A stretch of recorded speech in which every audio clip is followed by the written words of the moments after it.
27 তারিখ নবান্ন অভিযান ডাক দিচ্ছে ছাত্র, আপনারা কি যাবেন? দেখুন, 27 তারিখের অভিযান কোনো ছাত্র সমাজ ডাক দিতে পারে না, এই জন্য কারণ 27 তারিখে ইউজিসি নেটের গুরুত্বপূর্ণ পরীক্ষা রয়েছে। সুতরাং এমন একটা পরীক্ষার দিনে কোনো ছাত্র সমাজ নবান্ন অভিযানের ডাক দেবে আমরা এটা বিশ্বাস করি না। আমরা মনে করছি ছাত্র সমাজের নাম ব্যবহার করে রাজনৈতিক দল, বিশেষ করে বিজেপি, ফায়দা লোটার চেষ্টা করছে এবং তারা নবান্ন অভিযানের নামে সেদিনকার পশ্চিমবঙ্গের পরিস্থিতি রণক্ষেত্র করে তোলার চেষ্টা করছে। সুতরাং আমরা কোনোভাবেই এই ছাত্র অভিযানে আমরা অংশগ্রহণ করবো না। আমরা মনে করি পশ্চিমবঙ্গের আপামর জনসাধারণ, ছাত্র সমাজ এই অভিযানকে প্রত্যাখ্যান করবে। জানতে পারি যে আমরা আরজি করে প্রতিবাদী রাস্তায় নেমেছি। প্রায় এই 10 দিনে প্রায় 900 গণধর্ষণ হয়েছে সারা দেশে। আরজি করে চুল রাস্তা নামছিল। দেখেন, আরজি করের ঘটনাকে আমরা কোনো বিচ্ছিন্ন ঘটনা মনে করি না।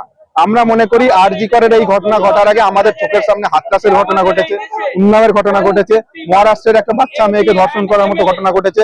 সেটা বিজেপি শাসিত রাজ্য হোক, অবিজেপি শাসিত রাজ্য হোক, এটা কোনো বিষয় নয়। যেখানে ধর্ষণের ঘটনা ঘটছে তার প্রতিবাদ আমরা করছি। আমরা এখানে মূলত আরজি করের যে ঘটনা, এটা আমাদেরকে অনেক বেশি হৃদয়কে নাড়া দিয়েছে। আমরা তার জন্য নেমেছি। সেই সাথে সাথে যে সমস্ত ঘটনার এখনো উপযুক্ত শাস্তি হয়নি, তার শাস্তি দেওয়ার জন্য, তার শাস্তির দাবিতে আমরা পথে নেমেছি। দেখুন, মমতা ব্যানার্জির পদক্ষেপ করা না করার বিষয়ের সাথে এটা সম্পৃক্ত নয়। আমরা মনে করছি দোষীদেরকে প্রকাশ্যে এনে শাস্তি দেওয়াটা গুরুত্বপূর্ণ। মমতা ব্যানার্জি পদক্ষেপ করলেই যে দোষীরা শাস্তি পেয়ে যাবে এই নিশ্চয়তা কি করে দেবে কেউ?